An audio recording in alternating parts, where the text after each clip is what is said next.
pour L'affaire revenir aux explose. protéines natives, donc, Ouais. les protéines natives, oui, en théorie, c'est mieux parce que c'est moins dénaturé.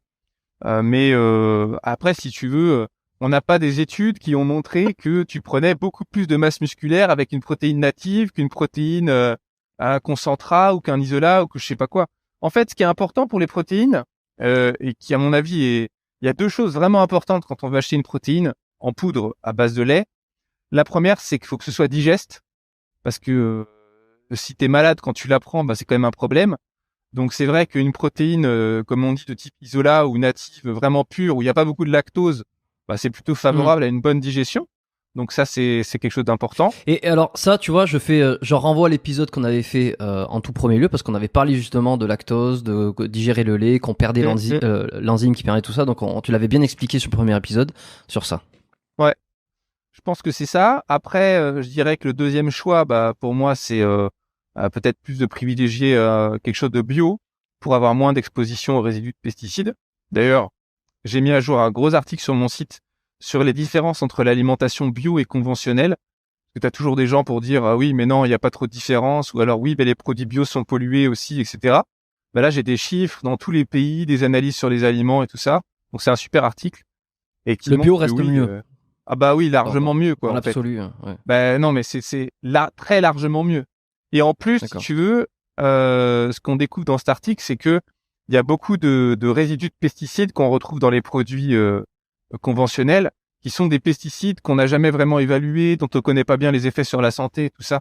Parce que maintenant, c'est plus surveillé quand même pour mettre des produits sur le marché, mais par contre, tous les anciens produits qui ont été mis sur le marché et qu'on retrouve toujours dans la nature parce que c'est des produits persistants, bah ils sont toujours là en fait, donc tu les avales toujours. Donc c'est vrai que le bio, c'est pas parfait, tu as toujours des résidus de pesticides, mais c'est quand même beaucoup mieux et aussi bien sur le plan théorique, c'est-à-dire quand tu analyses des aliments, que sur le plan pratique, on a quand même des études maintenant qui montrent que ben quand tu manges plus de bio, tu as moins de cancer par exemple, global que ceux qui en mangent moins. Ça c'est Donc ça justement, tu vois, ça c'est la question que je me posais parce que en termes de qualité de nutriments, j'imagine qu'on peut voir ça facilement, mais en termes de longévité, tu vois, entre une population qui mange bio et une autre qui mange pas bio, de longévité, d'anti-cancer, d'anti-maladie, c'est beaucoup plus difficile à bah, mesurer ça. de longévité, je crois pas qu'on ait d'études spécifiques sur la longévité, mais par exemple, on a l'étude Nutrinet Santé, qui est une étude française qui est toujours en cours, qui a montré que les gens qui mangeaient plus de bio, bah, ils avaient nettement moins de cancer. Bon, faut regarder dans mon étude, je ne rappelle plus du pourcentage du cancer spécifique. Mais en tout cas, clairement, voilà, il y a pas mal d'études qui ont montré qu'il y avait quand même moins de risque de cancer quand on mange plus bio, indépendamment des facteurs confondants classiques comme le tabagisme, le poids, etc. Donc, je sais en ce moment que les gens, ils achètent moins bio parce qu'ils ont moins d'argent avec la crise, l'inflation et tout ça. Mais personnellement, je pense que c'est vraiment un des derniers trucs sur lesquels il faut rogner. C'est la qualité de l'alimentation, en fait. Je pense qu'il vaut mieux moins se chauffer que moins bien manger, hein. Ouais, bah alors pour sa santé, après là, c'est vrai que toujours la problématique c'est le confort, c'est que il y a beaucoup moins de confort immédiat dans le fait de manger bio que dans le fait de se chauffer. Donc c'est la raison pour laquelle le choix se tourne vers l'un plutôt que l'autre. Bah, moi, je suis pas forcément d'accord parce que Ouais. je trouve que dans les produits bio, la qualité gustative, en fait, des aliments et le choix aussi global est vachement plus intéressant. Je veux dire, par exemple, si tu vas dans un supermarché classique, je sais pas, t'achètes des pâtes, c'est des pâtes de blé, par exemple.